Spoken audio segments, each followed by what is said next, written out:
Hey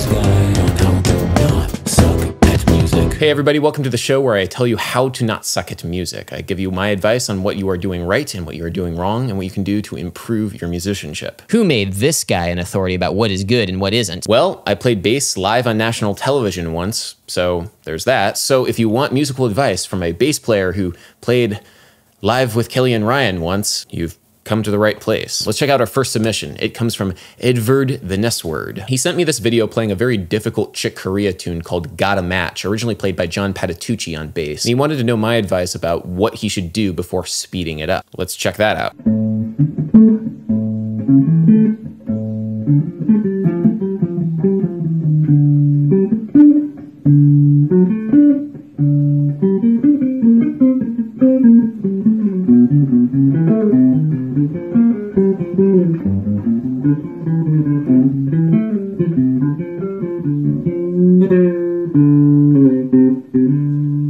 Okay, so first of all, props to you for learning Gotta Match, because Gotta Match is not an easy song. It's kind of a tongue twister, I think, on bass guitar. I've tried to learn it before in the past. I've never really gotten it up to speed in a way that I like, but it is a fun song. It's a fun exercise. And the reason why it's so difficult is because it was originally written for keyboard. Chick Corea is a keyboard player. He wrote this kind of spindly, spidery lead line. Spiderly is not a word, but he wrote this line to be played on keyboard really fast and then expected John Patitucci, his bass player, to learn how to play it. Whenever you learn something on one instrument that was originally written or improvised on another instrument, it can be a very useful exercise, but also something that can take quite a lot of work. First of all, your leg position is a little odd. I would probably try sitting a little bit more forward on that ottoman just to keep a more open body posture. Your right hand technique looks pretty good. I do like your floating thumb, where your thumb is off to the left of your index finger and you're using your thumb to mute the strings above where your fingers are playing, and that's a great way of keeping a clean, concise technique. But your left hand looks a little bit strange. It looks a little bit collapsed in on itself. You know, I spend a lot of time talking about keeping a straight wrist because everybody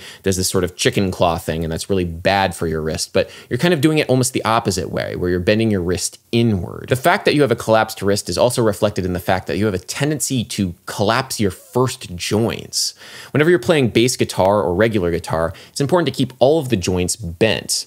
Whenever you collapse them like this, the energy from your hand does not get transferred into the fingerboard as effectively as if you had all of the joints bent. And so whenever you try and play faster with this, you will inevitably stumble. And the unfortunate side effect of this is that you'll have to put more pressure into the string to hold it down that's not being transferred effectively from the rest of the fingers. One final thing that I think that you should consider is plucking every note that you play. Right now you're using a combination of raking and also pull-offs with the left hand, so not every single note gets its own articulation. Whenever you're playing something this fast, it gives a lot more definition to the sound to individually pluck every note. This articulation might be more difficult, but it does make it sound better. And if you actually notice John Patitucci when he plays in live videos, he is plucking every note in this melody. So thank you for your submission. Let's check out the next one, which is going to be coming from Joseph is Rad. Let's check out Joseph.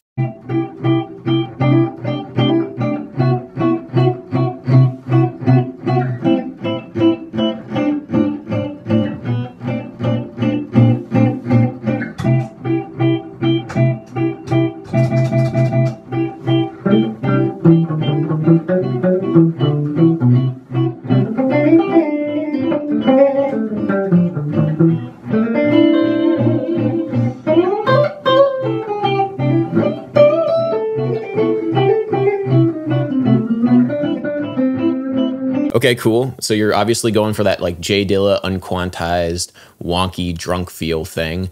It's very popular in neo-soul music, and you've hashtagged it neo-soul, so there we go. But one of the big challenges with this sort of time feel when live musicians attempt to do it is to keep the weird, wonky eighth notes in exactly the same place every time. The only way to legitimize you playing out of time is you playing out of time the same amount of out of time every single time in order to create that groove. And that's very difficult to do live. It's easy to do in a digital audio workstation, but what ends up happening, and a friend of mine once said this, it sounds like when everybody does this, it's like J Dilla is dancing awkwardly in his grave. It's very difficult to do this and be tasteful with it. So let me be a little bit more technical, although not everybody thinks along these lines. At the top of your guitar loop, it sounds like you're playing with almost a quintuplet subdivision.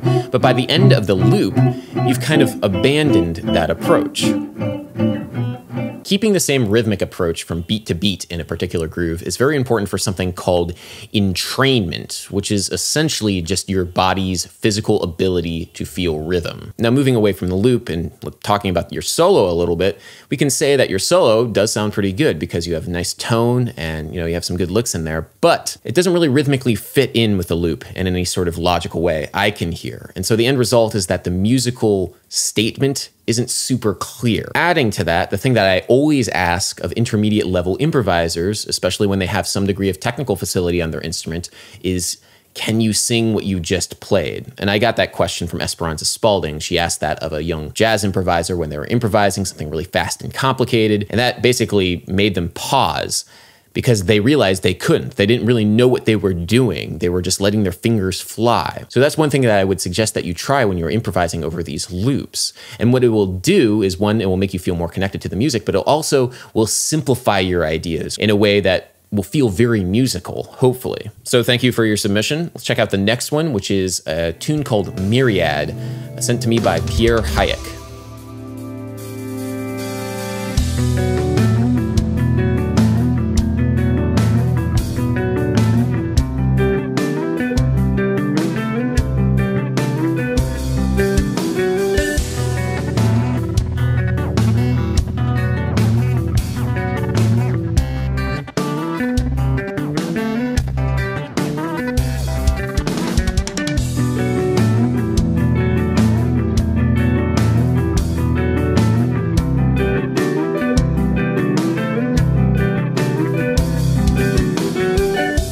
All right, so the first and most important thing that I always look for is technique, and the technique here is quite solid. And a general rule of thumb for everybody out there, if you see somebody playing with their bass or guitar on their left leg, yes, it looks pretentious. Yes, it looks kind of stupid. No, I don't really do it all that often, but it usually means that they will have a more relaxed technique, because when you're seated, it does make for a more ergonomic experience on the instrument. There's all sorts of things that you have to do to alter the angle of your bass or guitar in order to have an ergonomic approach if you're playing on your right leg, but when you play it on the left leg, it does make life a little bit easier for you. And you can definitely see here, they're both playing with a very relaxed technique, very relaxed wrist, upright body posture. It generally looks good. I have absolutely nothing to say about it. Now, the first critique that I would have would be of what the bass player is doing. And the reason why I'm gonna pick on him is because he was the one that sent me the video. Your tone needs improvement, or you need to think a little bit more about your tone. Because whenever you're trying to play a certain style of music, it's important to consider all of the elements that go into that style. Not just musical elements like odd time signatures, but also tone and timbre. And in modern metal music and also progressive rock, bass guitar tone is often very bright. This means changing your strings, having that zingy round wound tone, especially slightly overdriven round wound tone with something like a dark glass pedal or a dark glass overdrive is very important and intrinsic to the sound of the genre. Going against that needs to be a very conscious aesthetic choice. Deciding to ignore it is unwise because you are only going to be seen as an inferior imitation of those who you're trying to emulate. Now, compositionally, this piece is interesting, but at the same time, it falls kind of flat in the same way that a lot of progressive music does for me, in that it's just a riff that's repeated over and over. And once you repeat the riff, you go on to a new section where another riff happens. Compositionally, it ends up just being one long melody that's impossible to sing, that's just a string of eighth notes. You're really hammering out the 7/8 groove. You're hitting every subdivision, da-ga, da-ga, da-ga, da, da-ga, da-ga, da-ga, da. Explore it a little bit more. One of the bands that I think really explores music to its absolute limit is the band Stimpy Lockjaw, which I think is a fantastic band, and I mentioned them before on this channel. They really take a simple idea, quote unquote simple, and then mutate it in the craziest ways. And I think that's something that everybody needs to try and explore if they're trying to get into progressive music, because what ends up happening is you take a simple idea and then you don't really go anywhere with it. It's just, there's a 7/8 and that's it. This is really weird and stupid, but maybe check this out. What if you wrote a melody on top of the 7/8 riff?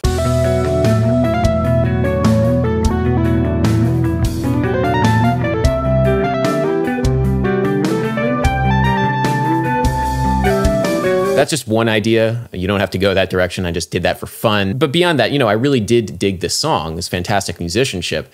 But the point of this series is not to just say, hey, you're amazing. Somebody suggested in a comment on my last How to Not Suck at Music that I show an example of somebody that I thought didn't suck. That is not the point of a student-teacher relationship. I'm not going to just be telling you that everything that you do is amazing and that you don't need to improve at all, and oh my God.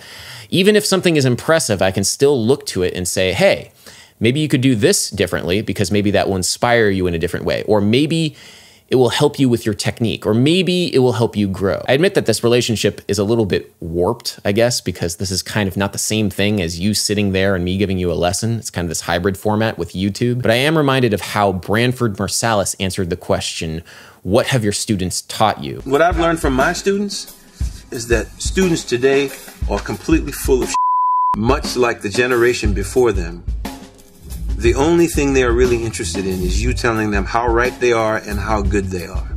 Now, I really haven't gotten that sort of attitude from people who have submitted videos for this series, but at the same time, it bears repeating. If you're submitting a video, I'm going to tell you how I think you could improve. This is How to Not Suck at Music, so you got yourself into this. Anyway, thank you for your submission. I really do appreciate it. Let's check out the next one.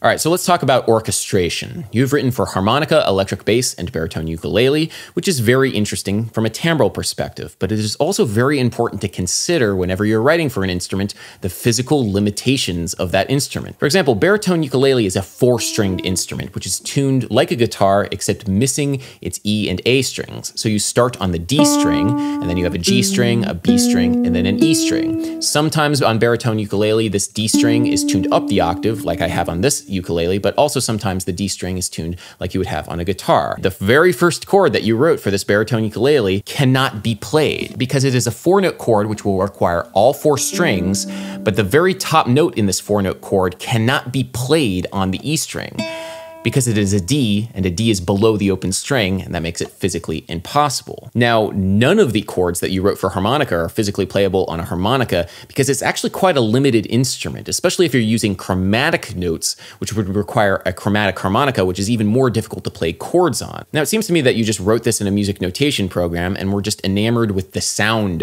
of a harmonica patch and the sound of a baritone ukulele patch. And that's one of the big pitfalls of writing music in music notation programs, because you're not thinking about what actually goes into playing the music that you're writing. Fortunately, here is a very easy fix. Instead of harmonica, you could write for something like accordion or melodica. Both are reed organ instruments which have a very similar sound, but you could physically play these chords on those instruments. And instead of baritone ukulele, you could just write for nylon string guitar, and it would sound essentially the same in the same octave with the same sort of timbre, but you could physically play all of these chords. Now, the question is do you need to know how to play an instrument in order to write for it? And the answer is, well, no, not necessarily, but it certainly will help, and it will definitely help to know at the bare minimum the ranges of the instruments that you are writing for. Beyond that, you can study the timbral characteristics of the different registers of different instruments, and this is why you might want to buy an orchestration textbook. Orchestration textbooks generally give these tables, which give verbal descriptions of all the different instruments and what sorts of things that you can expect from which register, and that can be very useful. But ultimately, the best way of understanding an instrument is just talking to somebody who plays that instrument and trying to figure out what is physically possible on that instrument and what isn't.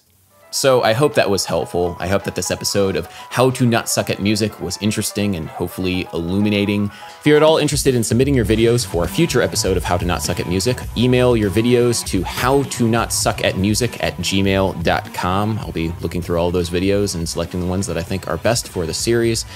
If you enjoy what I do here on this channel, please give a comment, like, and subscribe. Also, please consider joining my Patreon, because it's the patrons over at my Patreon that really make this channel what it is. I have a new video coming out every Monday. And until next time, everybody. Bass.